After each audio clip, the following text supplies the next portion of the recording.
Mainit at dikit ang laban ni US Vice President Kamala Harris at dating US President Donald Trump sa eleksyon ngayong araw.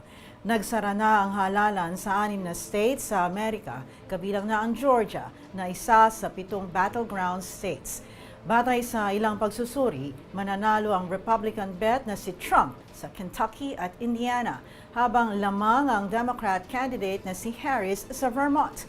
Patuloy na nanawagan ng dalawa sa mga botante na bumoto habang may oras pa sa gitna ng mainit na sagupaan. Gaano nga ba kahalaga at kritikal ang halalan sa Amerika para sa Pilipinas? Let's dive deeper into that with Geopolitical Analyst Mclain Gill. Hi Don, thanks for joining us. Hello Lois, thank you so much for having me. It's a true pleasure. Don, the initial survey showed that they're locked in a dead heat. It's a neck-to-neck race between Trump and Harris. Final election polls would be shown, or it showed Harris was leading by a few points, which basically put them in the statistical tie. Looking back at their campaign strategies, who do you think between the two had the most convincing rhetoric, especially at the final stretch of this campaign, and secure a higher chance to win? Well, thank you for the question, Lois. And like any other practical analysis, it's quite difficult to still point your finger on who the possible victor would be, given the very close nature of this competition, and it's still quite too early to tell. But from what we are seeing, it's still continuously neck and neck, which actually reflect a lot of the surveys and polls, the quantitative data that we have seen before Election Day.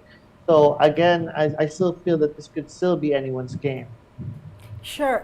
Now it's curious that unlike other democratic nations, the U.S. elections, to win the presidential election, it is not through a popular vote, but rather it's a state by state contest. And we've mentioned the 7 battlegrounds. So far the numbers are not yet out, but which do you think will deliver the win for the next White House president? Well, you're right. The electoral college system of the United States is far more different than what we have here, for instance, in the Philippines, which is quite straightforward. But yes, the battleground states, as we've seen before, and the basis of our discussion could be the quantitative surveys that have been inducted and introduced before the election day. And even there, we see that there is a huge there's a huge twist when it comes to who could possibly lead. And as I mentioned, what we could do now is speculate. But both candidates, I'd like to say, have been doing well in trying to position themselves in these battleground states that have been, a source of contestation away from the traditional areas of the Democrats and the Republicans. So again, it's one of those things that you may be surprised with the results, but based on what we can say now, it's still quite consequential, for both candidates in these battleground states. And there are some states, for instance, like Nevada, where we have a fairly large Filipino-American community, that also remains quite contested as well. So I think it's for us to determine based on how the voting counts would go. I mean, it's still quite early to say how this would go. Now it's curious how the Filipino Americans will vote and who they will vote for. We'll discuss that later when we have our colleague Tristan Odalo reporting live from the U.S. Embassy. Now it's also significant to ask, how crucial will this be for the Philippines, objectively speaking? Which administration would be better for the country, Harris' presidency or Trump's? Well, that's an excellent question, Lois. And we have to understand that the Philippines, why this is important to the Philippines, is based on 3 objective elements, right? One is geography, particularly because of our position in the Indo-Pacific, in the Western Pacific, which is fast becoming an area of great geopolitical contestation. Second would be our traditional alliance with the United States. It is our sole treaty ally, and of course, our traditional security provider. So, how that impacts our foreign policy and national security calculations would be significant. And third, of course, is the willingness of the Philippines to project itself as a crucial stakeholder in the Indo-Pacific's rules-based order. But of course, the election victory would also determine the nature and the trajectory of how we intend to do this as well in the long run with our other partners, traditional and non-traditional. So when you ask me who is better, I'd like to say that for both candidates, I believe that the Philippine-US alliance will still remain central. However, the nature and how it would be conducted would be determined by whoever leads the presidential election. So we could probably discuss that in depth in the next few sections. Immigration is one of the key issues that Filipino Americans would really be concerned about. And can you tell us how a U.S. leadership would impact immigration policy based on the rhetoric we've heard from both Trump and Harris in the last leg of their campaign? Right, Lois. So people-to-people relations serves as it is the bedrock of our social relationship with the United States. And this is, in fact, one of the most important points that continue to strengthen our alliance. And of course, when you're asking me about how I feel, and then I think that the most controversial part here would be the recommendations of former President Trump regarding more stringent immigration policies. There have been concerns about mass deportations, for instance, and delays in bureaucratic processes for family plan immigration policies, right? So this would definitely create some conflict of interest, some heated arguments perhaps internally, particularly when it comes to the Filipino-American community, which is a thriving and expanding community there. But I believe that, whoever comes into power would always take this into account. And I feel that perhaps the implications of a rigid implementation would sort of be toned down as the leadership unfolds. Given, of course, that immigration also has significant implications for regional and international geopolitics. So I think that these would be taken more critically, as the time unfolds. But yes, immigration is a huge issue for Filipinos, given our shared and growing people-to-people ties between the Philippines and America. So from migration policy, we'll look also into how this election would affect Philippine and U.S. elections in the context now of regional issues such as the West Philippine Sea. Whose administration can the country can rely on, you think? Well, here's the thing. There are a lot of evidences, particularly for the current Vice President Kamala Harris. If she wins the election, I mean, there are a number of important points that we have to take into consideration based on her performance as Vice President under the Biden administration. So she has been steadfast in spearheading robust institutionalized security arrangements for the security of the West Philippine Sea, including the trilateral between the Philippines, Japan, and the United States, and of course the Squad arrangement also.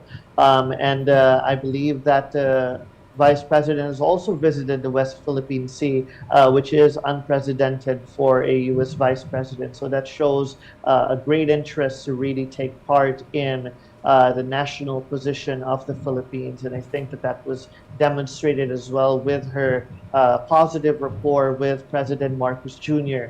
And of course, her focus on the global south is also something that would benefit us in order to alleviate certain discrepancies that we have with China, improving our capacity in other areas aside from the military domain. But if we quickly look into Trump's former administration, we have to note that it was under his administration when the Mutual Defense Treaty of the Philippines, the geographical scope was clarified during the visit of former Secretary of State Mike Pompeo, indicating that the South China Sea is well within it. Under the Trump administration, a number of expansive claims of China in the West Philippine Sea were also rejected. But the thing with Trump is, because he is quite transactionalist, we would have to do our part in negotiating more proactively, right? So under the previous Duterte administration, we were giving the cold shoulder to the United States. So we weren't really able to maximize that level of negotiation. So I think that under Marcos Jr. could do a lot more. So it won't be a drastic shift from the kind of foreign policy that we have under the Marcos administration with the Biden administration. It won't be a reversal or unwinding of that kind of a foreign policy. Should Trump I win think the the White stakes House? have become too high. Yeah. I think the stakes have become too high for Washington, for instance, to derail what has already been worked on under the current administration when it comes to the Philippine-U.S. alliance, to the point that our alliance has become very much institutionalized to work and expand towards the immediate hub and spokes network with Japan and Australia, making it very much interdependent, and to just pull away from that would be a challenge as well. Now, we have to understand that the U.S. Institutional foundations of U.S. national politics also make sure that the policies of presidents, because of the rigid and significant checks and balances, ensures that it doesn't become too radicalized. But we've seen, of course, that former President Trump had that inclination to do so. But for us here in Manila, it's important for the government to ensure and to build on that personal rapport with former President Donald Trump if he wins, similar to how former Prime Minister Shinzo Abe was able to maximize the relationship with the U.S. because of that great level of negotiation that he had with former President Trump. So I believe that under the Marcos Jr. administration, to demonstrate the significance of the Philippines in U.S. security policy would help maintain and enhance that continuity if he becomes president. So we can learn some lessons from Japan there. Now, from foreign policy, we move to economic policy. What would be the implication of a Harris or a Trump presidency in its economic ties with the Philippines? Right. So, if we look into the trade dynamics here, right, there are concerns, particularly under the Harris administration. If the vice president becomes president, I believe there will be more continuity in whatever President Biden has been doing in terms of spearheading economic growth and economic partnerships, particularly institutional partnerships like the Indo-Pacific Economic Framework, for instance, of which we are also a member of. Of course, there have been also investments in a number of other critical industries like critical minerals such as the Luzon Economic Corridor. So I believe that there'd be an interest to continue such activities. We also have an ongoing trilateral with South Korea and the U.S. to revitalize our shipyards, right? So for Trump, however, given the largely transactional American first economic policies, the idea of friendshoring, for instance, or rerouting U.S. investments to friendly countries based on politics rather than profit would, I think, not be something that we could look forward to, given, of course, that the whole idea of profit-driven economic activity, and as we've mentioned with the tariffs as well, indicate that we would have to do more to improve our national economic climate to benefit more from our economic relations with the U.S. So that would be something that we would need to work on as well if Trump becomes president.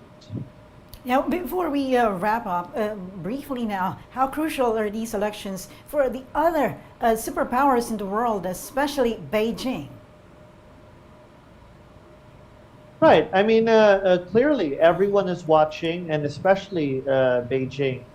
China has obviously been demonstrating in full force its expansionist position in the Western Pacific, in the greater Indo-Pacific as well, and how the next U.S. president would try to address this, in a way that would ensure the stability of the established rules-based order would matter a lot, not just for China, but would matter for the region's security architecture as well.